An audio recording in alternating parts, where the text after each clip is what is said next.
That is the keynote of. Thank you, Dr. Bhavna. Good afternoon, everyone. Myself, Dr. Vibhor Gupta, and we would start with the discussion on the comparative study of repertorial approach for fever. I would like to start with the quote by Dr. Hahnemann in aphorism 235 footnote 2nd. Dr. von Boenninghausen, who has rendered more service to our beneficent system of medicine than any other of my disciples, has best elucidated this subject which demands so much care and has facilitated the choice of the efficient remedy for the various epidemics of fever in his work entitled as Essays on the Homeopathic Treatment of Intermittent Fevers. So when intermittent fevers come, we always think of Dr. H.C. Allen, W.A. Allen, but we forget about the lesser known work of Dr. Boenninghausen. Dr. Hahnemann has also praised him in his aphorism. So we'll start with this repertory, which is Boenninghausen's essay on the homeopathic treatment of intermittent fevers, and it is in two parts. So the first part is Materia Medica and second part is the repertory part. Although it has been divided into total 6 parts, the first part is the Materia Medica, as I said. The second part contains appearance of the fever, which has 3 subparts: period of the day, type, relation existing between the cold and hot stage, and sweat. Third part contains the peculiar properties of the sweat. Fourth part contains the thirst, that is the relation of fever with thirst. Fifth part contains ailments accompanying the fever, which can be correlated to concomitants. And the sixth part contains the moral symptoms or the mental symptoms that are associated with fever. An additional section is appended to the end of the book, which reads as directions for the regime of the sick, and it has 3 subparts, which are elements allowed, elements strictly forbidden, and on the methods of taking the medicines. So elements here basically is the food and nourishment, and Dr. Boenninghausen has mentioned quite clearly in his book about different kinds of elements that are allowed in acute and chronic diseases. Like in acute diseases, he has specified in the liquid section that water, rice water, milk diluted with water are allowed. Foods like ripe fruits in moderation, grapes, apples, strawberries, etc. He has also forbidden the use of fruits to be avoided in colic or diarrhea. The elements strictly forbidden include smoked or salted meats, shellfish, strong broth, stimulants like coffee, alcoholic drinks, green tea, rich fatty seasoned food, and colored confectionaries and sweets. And along with this, he has also asked to avoid perfume and has allowed moderate exercises.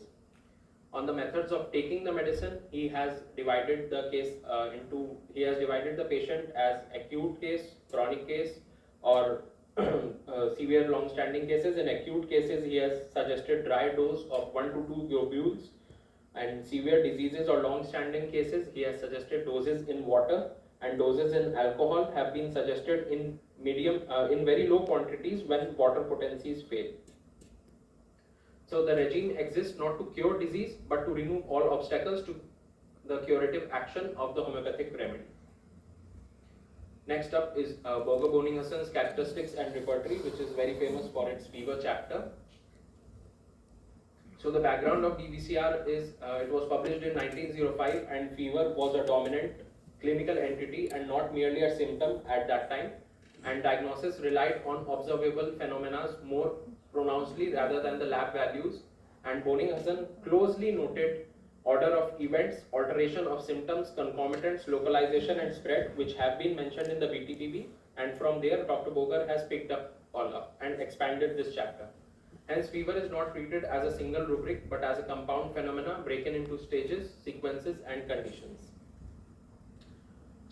First chapter, which comes in the fever section, is the pathological types, where he has discussed various types of pathological fevers. First up is adynamic, that can be correlated to as without power or profound weakness, collapse-like state, low reaction, and the first grade medicines in this is ferrum phos or gelseemium.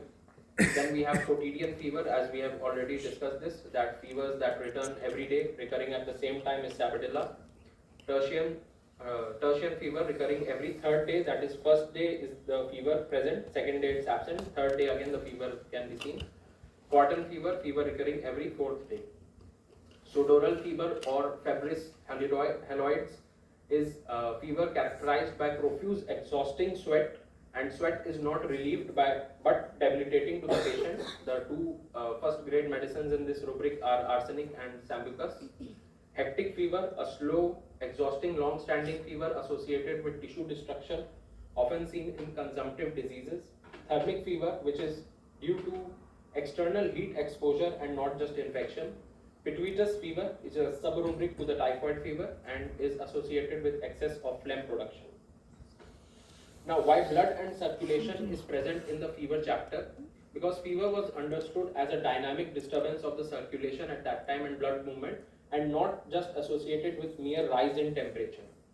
As the thermometers were not a central diagnostic tools at that time, so fever was perceived through heat, pulse, congestion, flushing, palpitation, heartbeat, etc. Blood did not just mean only a fluid component, but it also implied quality of blood. For quality of blood, we have rubrics such as acrid, clotted, hot, offensive. For movement of blood, we have quickly, slowly with difficulty, gushing, stagnated blood with sickle core in it, rough, stringy blood with crocus sativus in it, and reaction of blood to disease stimulus. Hence, blood and circulation are included in this chapter with the subsections on congestions. Congestions can have rubrics like accumulation of blood in internal organs, where medicines like camphor, veratrum album, and cuprum can be found. In palpitations, without anxiety is a sub-rubric which has sulfur and veratrum viridae in it. Palpitations audible has pygelia and thuja in it.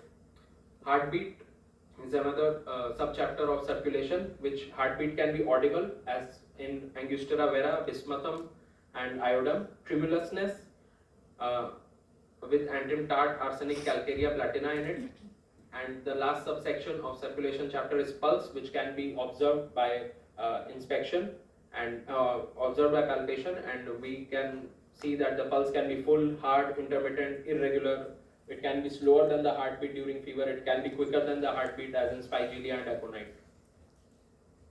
Chapter fever again is divided into three subsections, with chill being the first. It means reduced dynamic reaction of vital force.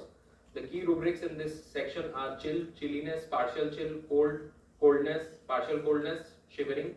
Partial chill is basically specific parts of body are cold and various parts of the body are mentioned in this rubric.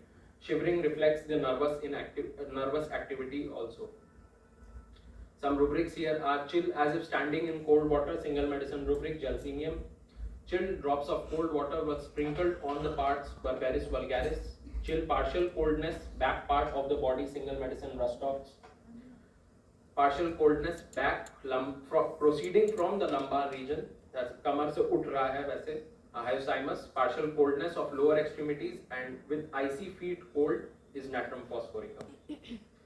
Next up is heat and fever in general. The key rubrics here are heat and burning in general and partial heat. Some rubrics are heat and burning, hyperpyrexia with two medicines in it, Crotalus horridus and Naja.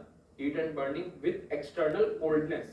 So we have sickle core as the first grade medicine in this. Partial heat on covered parts is Thuja with single medicine. Next is sweat. Sweat was treated as a therapeutic and prognostic sign. And sweat has two key rubrics, sweatiness in general and partial sweat.